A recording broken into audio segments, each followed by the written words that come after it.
$98 to fill up the tank today. $98 $98 I have to decide between buying gas or buying food. And guess who wins? Because I have to get to the job that I need to buy anything at all. That doesn't pay me enough. And people want to donate $1,000 to cats. 98 goddamn dollars at Costco to fill up my tank. $98. $4.50 a tank. $5.50 a gallon at Costco. $5.50 a gallon at Costco.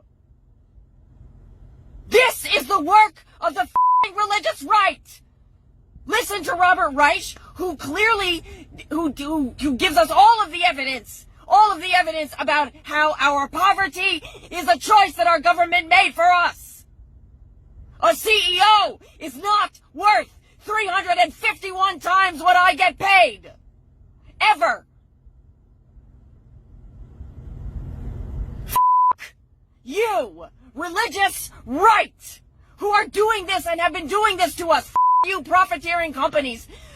You billionaires, stealing us, breaking our backs, stealing from us, profiteering off of us. Let me repeat, I have to decide between buying food or gas.